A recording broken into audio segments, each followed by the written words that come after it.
So ప్రార్థనలో మోకరించినప్పుడు, దేవుని సన్నిధికి మనం వచ్చినప్పుడు మనం చేయవలసిన 4 ప్రాముఖ్యమైన పనులు ఒక చిన్న ఫార్ములాగా మీకు జ్ఞాపకం చేసి ఈ షార్ట్ మెసేజ్ నేను ముగించాలి అని ఆశపడుతున్నాను. ఆ 4 అక్షరాలు ఏంటంటే ACTS. ACTS యాక్ట్స్ అంటే చదవాలంటే కలిపి యాక్ట్స్. మన కొత్త నిబంధనలో కూడా యాక్ట్స్ అని ఒక పుస్తకం ఉంటుంది కదండి, అపోస్తల కార్యముల గ్రంథాన్ని ఇంగ్లీష్ బైబిల్లో యాక్ట్స్ అంటారు. ACTS. సో ప్రార్థన చేయడానికి మోకరించినప్పుడు ఈ ACTS ఈ 4 చేయాలి.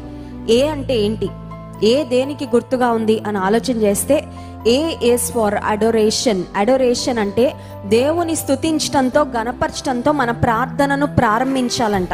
చాలాసార్లు ప్రార్థన ఎలా చేయాలో తెలియక ఎలా పడితే అలా చేసేస్తూ ఉంటాం. ప్రార్థన ప్రారంభించినప్పుడు స్తుతించడంతో మన ప్రార్థనను ప్రారంభించాలి. 2వ ప్రాముఖ్యమైన అంశము, ఇది చాలాసార్లు స్కిప్ చేసేస్తూ ఉంటామండి. ప్రార్థనలో ఈ సెకండ్ పార్ట్ చాలా మంది స్కిప్ చేస్తారు. సెకండ్ పార్ట్ ఏంటంటే సి అంటే కన్ఫెషన్. దేవుని సన్నిధిలో మన తప్పిదాలు ఒప్పుకోవడము మనం చేయవలసిన 2వ ప్రాముఖ్యమైన పని. ఎందుకంటే దేవునికి మనకు మధ్యలో మనం చేసిన పాపములు, అతిక్రమములు అడ్డుగా ఉంటే మనం చేస్తున్న ప్రార్థనకు కూడా జవాబు రాదు. మన అతిక్రమములే మనకి దేవునికి మధ్యలో అడ్డుగా ఉంటాయి. కాబట్టి ఇక ఆ తర్వాత నువ్వు ఎంత పెద్ద లిస్ట్ చదివినా ఆ లిస్ట్కి, నీ అంశాలకి నెరవేర్పు రాదు.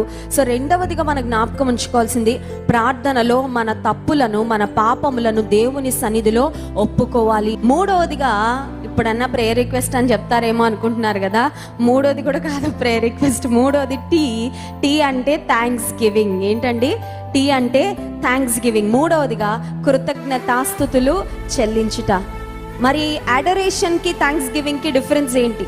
మొట్టమొదటి అంశం కూడా దేవుని స్తుతించడమే, మళ్ళీ కృతజ్ఞతాస్తుతి చెల్లించడం అంటే కూడా థ్యాంక్సే కదా. మరి దానికి దీనికి మధ్యలో ఉన్న తేడా ఏంటంటే, మొట్టమొదటి అంశం ఏ అంటే అడోరేషన్లో దేవుడు ఏమై ఉన్నాడో దాన్ని బట్టి దేవుని స్తుతించడం అయితే, థర్డ్ స్టెప్ టీ అంటే థ్యాంక్స్ గివింగ్ లో దేవుడు మనకేం చేశాడో దాన్ని బట్టి దేవుని స్తుతించాలి. హల్లెలూయా.